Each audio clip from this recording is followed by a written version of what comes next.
Opa, tudo bem? Como você está? Estamos aqui hoje, mais um dia para poder ler a palavra do Senhor. Hoje é um dia muito bacana, vamos iniciar o livro de sabedoria. Como o próprio nome já diz, vamos pedir a sabedoria que vem do alto, a sabedoria que vem de Deus, pois Deus ele é fonte de toda a sabedoria. Então, que Ele possa guiar as minhas palavras, que Ele possa me usar como um instrumento para poder falar sobre as tuas mensagens, sobre aquilo que Ele quer falar através dos meus lábios. E que você que está vendo esse vídeo também possa ter a sabedoria que vem de Deus, para que assim você possa entender aquilo que está sendo lido aqui no dia de hoje. Então, Deus ele dá sabedoria gratuitamente para todos aqueles que o pedem. Então vamos pedir com muito fervor, com muita fé em Deus, para que nós possamos ter sabedoria para agir diante desse mundo. Amém? Hoje, no início do livro de sabedoria, nós vamos ler do capítulo 1 até o capítulo 4, beleza? Pega aí a tua Bíblia, então, para a gente poder dar início aqui com a leitura em Sabedoria, capítulo 1. Amem a justiça, vocês que governam a terra. Pensem corretamente no Senhor e o procurem de coração sincero. Então vamos pensar, vamos glorificar, vamos incendiar o nosso coração, o nosso pensamento, a nossa alma, o nosso espírito com as palavras de Deus, para que assim nós possamos agir de forma correta diante desse mundo tão pecador, diante desse mundo tão difícil e procurar ter um coração sincero, ou seja, quando formos buscar a presença do Senhor, buscar sinceramente, buscar de corpo e alma com toda a nossa força, com todo o nosso entendimento. Então vamos prestar bastante atenção, né? Vamos pensar corretamente no Senhor e o procurar de coração sincero. Isso deve ser o resumo da nossa vida. Pois ele se deixa encontrar por aqueles que não tentam, e se manifesta para aqueles que não recusam acreditar nele. Os pensamentos tortuosos separam de Deus, e o poder dele, posto à prova, confunde os insensatos. A sabedoria não entra na alma que pratica o mal, nem habita no corpo que é escravo do pecado. O Espírito Santo, que educa, foge da fraude, afasta-se dos pensamentos insensatos e é expulso quando sobrevém a injustiça. A sabedoria é um espírito amigo dos homens, mas não deixa impune quem blasfema com os lábios, porque Deus é testemunha de seus sentimentos, observa de fato a sua consciência e ouve as palavras de sua boca. O Espírito do Senhor enche o universo, dá consistência a todas as coisas e tem conhecimento de tudo o que se diz. Então, o Espírito de Deus, aquele que foi derramado sobre os apóstolos, na verdade foi um sopro de Pentecostes, né, onde Jesus colocou ali os seus dons do Espírito Santo de Deus para que todos os apóstolos pudessem receber esse Espírito para serem guiados por ele, para que assim pregassem a palavra de Deus, para que assim falasse sobre o amor de Deus. E assim como diz na palavra, o Espírito do Senhor enche o universo. Então todas as coisas que nós vemos ao nosso redor têm que ser repleto do Espírito Santo de Deus. Nós precisamos ser repletos do Espírito Santo de Deus, pois sem o Espírito Santo de Deus nós não somos nada. Sem o Espírito Santo de Deus nós não temos vida. Nós vamos viver sem sentido, nós vamos viver sem rumo. Sem o Espírito Santo de Deus nós vamos agir só pelas nossas próprias vontades. E não é isso que Deus quer. E Deus, ele nos instrui. É pelo Espírito Santo de Deus que nós caminhamos pelo caminho do Senhor. Então deixe-se ser inundado pelo Espírito Santo de Deus. Aquele mesmo Espírito que inundou a vida dos apóstolos, vamos permitir que esse Espírito venha ao nosso encontro para assim sermos guiados pelo Espírito Santo de Deus. E para você ver, o Espírito dá consistência a todas as coisas e tem conhecimento de tudo o que se diz. Então tudo que se fala, o Espírito Santo sabe. Tudo que nós vamos fazer é porque o Espírito Santo está dando consistência. Então vamos confiar mais em Deus, vamos ter mais fé para que possamos ser seguidos pelo Espírito Santo de Deus. Por esse motivo, Quem fala coisas injustas não escapará dele, e a justiça vingadora não o poupará. Haverá investigação sobre os projetos do injusto, e o rumor das palavras dele chegará até o Senhor, e seus crimes ficarão comprovados. Um ouvido atento tudo escuta, nem mesmo o sussurro das murmurações lhe escapa. Portanto, tomem cuidado com a murmuração inútil e evitem a maledicência. Mesmo secreta, a palavra não fica sem consequências, e a boca mentirosa mata a alma. Não procurem a morte, desviando a própria vida de vocês, nem provoquem a ruína com as obras que vocês praticam, pois Deus não fez a morte, nem se alegra com a perdição dos seres vivos. Ele criou tudo para a existência e as criaturas do mundo são sadias. Nelas não há veneno de morte, nem o mundo dos mortos reina sobre a terra, porque a justiça é imortal. Com gestos e palavras, os injustos invocam a morte para si mesmos. Eles pensam que a morte é amiga e a desejam ardentemente, chegando a fazer aliança com ela. São realmente dignos de pertencer à morte. Capítulo 2. Raciocinando de forma errada, eles comentam entre si: nossa vida é curta e triste. Quando chega o fim, não há remédio, e não se conhece ninguém que tenha voltado do mundo dos mortos. Nascemos por acaso e depois seremos como se nunca tivéssemos existido. Nossa respiração é fumaça e o pensamento é uma faísca produzida pelo pulsar do coração. Quando a faísca se apaga, o corpo se transforma em cinza e o espírito se espalha como ar sem consistência. Com o tempo, o nosso nome fica esquecido e ninguém mais se lembra do que fizemos. Nossa vida passa como rastro de nuvem e se dissipa como neblina expulsa pelos raios do sol e dissolvida pelo seu calor. Nossa vida é uma sombra que passa e depois de morrer não voltaremos. Colocado o lacre, ninguém mais poderá retornar. Sendo assim, vamos gozar os bens presentes e usar as criaturas com ardor juvenil. Vamos embriagar-nos com os melhores vinhos e perfumes, e não deixar que a flor da primavera escape de nós. Vamos coroar-nos com botões de rosa antes que murchem, que nenhum de nós fique fora de nossas orgias. Vamos deixar por toda parte sinais de nossa alegria, porque essa é a nossa sorte e o nosso destino. Então, por onde nós passarmos, vamos deixar a alegria que Deus coloca em nosso coração. No mundo onde hoje tantas coisas vêm para nos preocupar, tantas coisas vêm para nos chatear, nós devemos nos permanecer alegre, pois nós temos um Deus que nos ama e por onde nós passarmos, vamos transmitir essa alegria que Deus nos dá. Vamos oprimir o pobre e inocente, não vamos poupar as viúvas, nem respeitar os cabelos brancos do ancião. A nossa força será a regra da justiça, porque o fraco é claramente coisa inútil. Vamos armar ciladas para o justo, porque ele nos incomoda e se opõe às nossas ações. O justo reprova as transgressões que cometemos contra a lei e nos acusa de faltas contra a educação que recebemos. Ele declara ter o conhecimento de Deus e se diz filho do Senhor. Ele se tornou uma condenação para os nossos pensamentos, e somente vê-lo já é coisa insuportável. Sua vida não se parece com as dos outros, e seus caminhos são todos diferentes. Ele nos considera moeda falsa e se afasta de nossos caminhos para não se contaminar.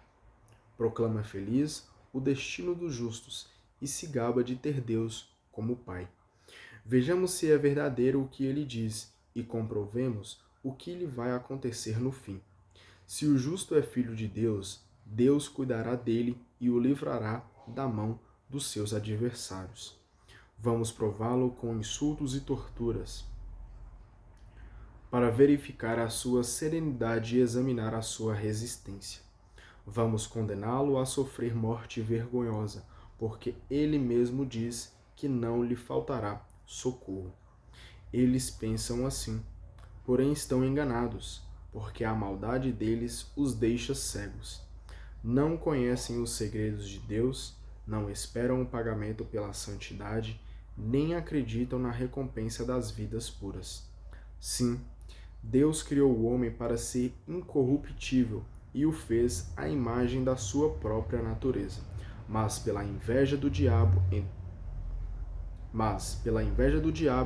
entrou no mundo a morte que é experimentada por aqueles que pertencem a ele. Capítulo 3. A vida dos justos, ao contrário, está nas mãos de Deus, e nenhum tormento os atingirá. Aos olhos dos insensatos, aqueles pareciam ter morrido, e o seu fim foi considerado como desgraça. Os insensatos pensavam que a partida dos justos do nosso meio era um aniquilamento, mas agora estão na paz. As pessoas pensavam que os justos estavam cumprindo uma pena, mas esperavam a imortalidade. Por uma breve pena receberão grandes benefícios, porque Deus os provou e os encontrou dignos dele. Deus examinou-os como ouro no crisol e os aceitou como holocausto perfeito. No dia do julgamento, eles resplandecerão, correndo como fagulhas no meio da palha. Eles governarão as nações, submeterão os povos, e o Senhor reinará para sempre sobre eles. Os que nele confiam compreenderão a verdade, e os que lhe são fiéis viverão junto dele no amor, pois a graça e a misericórdia estão reservados para seus escolhidos.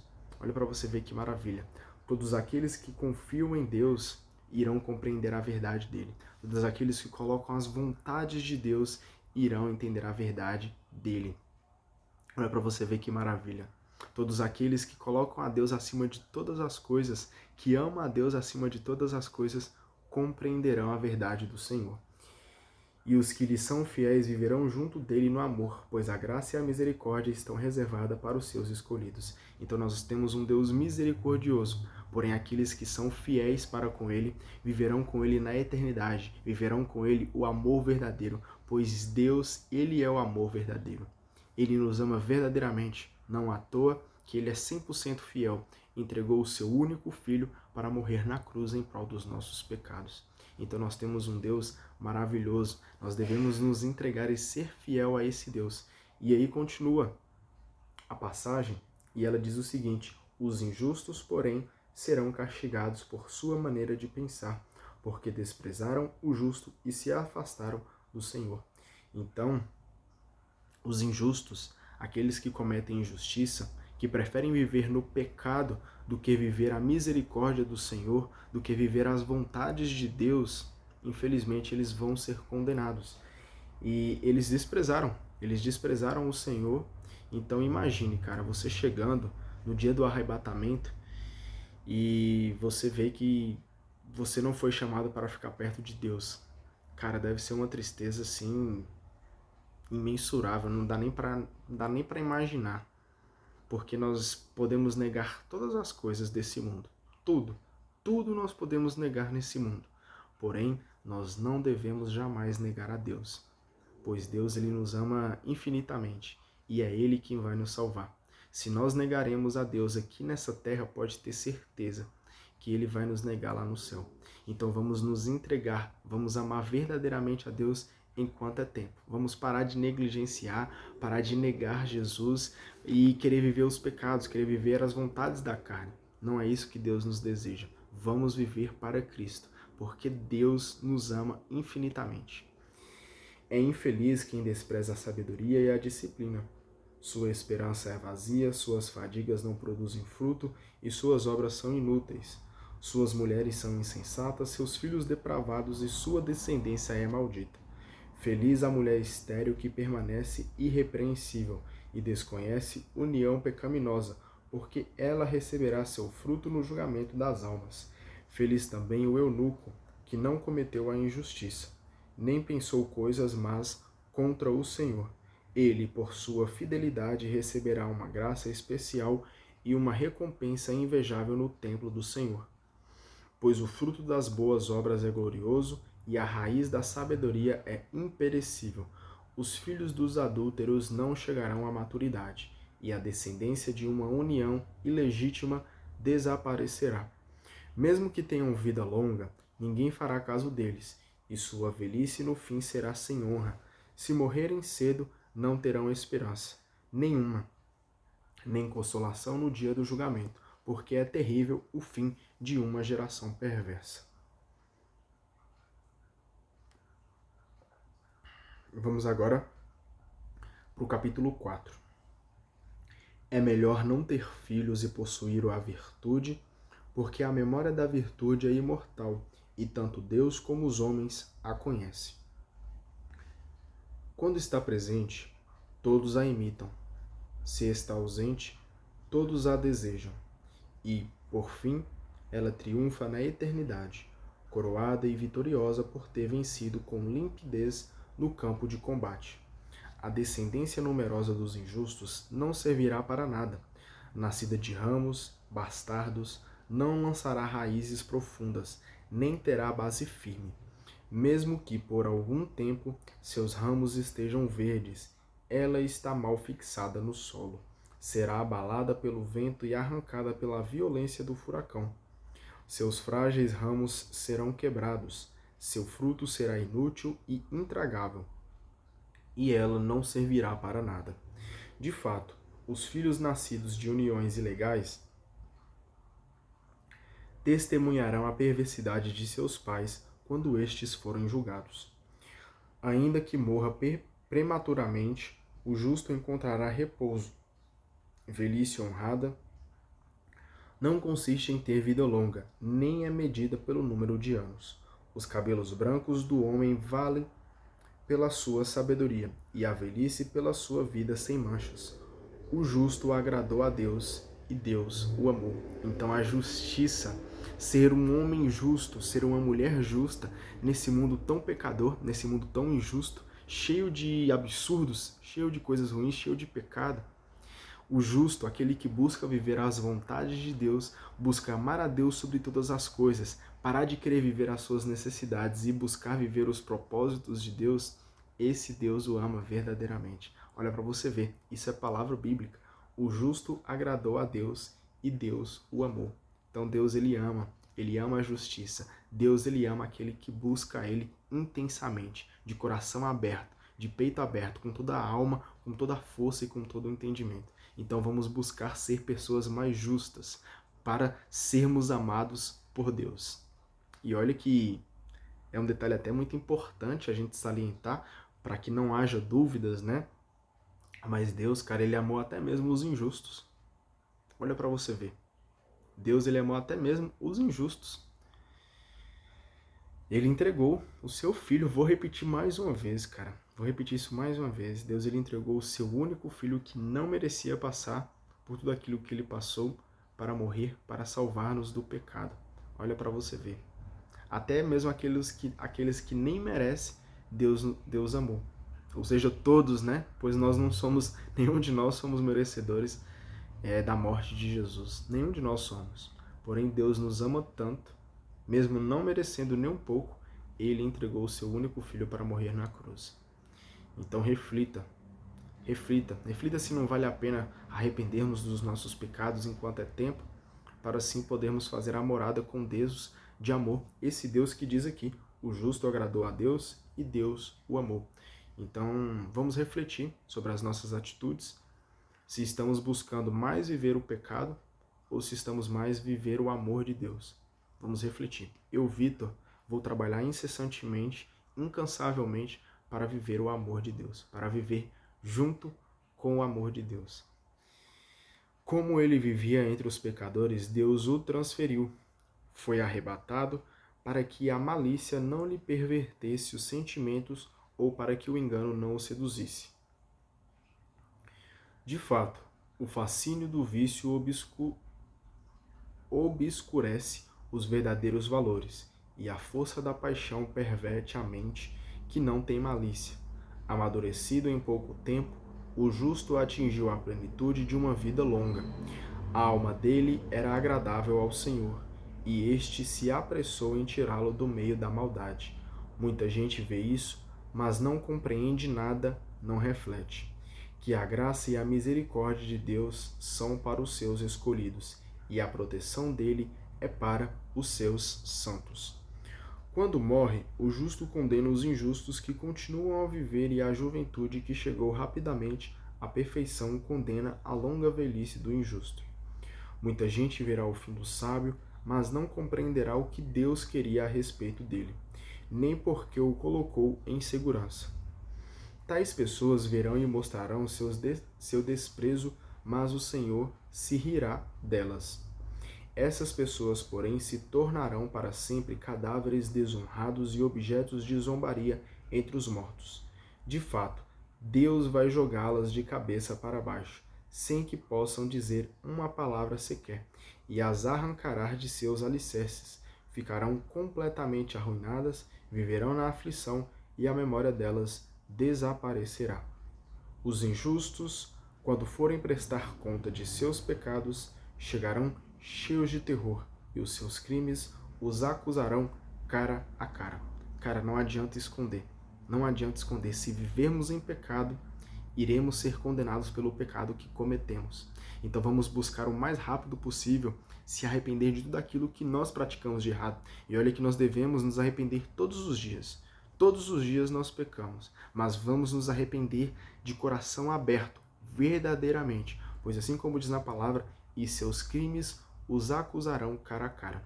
Então não adianta se esconder. Nós seremos julgados pelas nossas próprias ações. Então vamos buscar o arrependimento verdadeiro para assim viver a morada eterna junto com Jesus. Viver na morada eterna junto com Jesus. Amém? Assim a gente finaliza com a leitura do dia de hoje, que nós possamos sempre, buscar a Deus em primeiro lugar. Isso é ser um homem sábio, isso é ser uma mulher sábia. Buscar a Deus em primeiro lugar, acima de todas as coisas. Beleza? Deus abençoe você. Até amanhã. Tchau, tchau.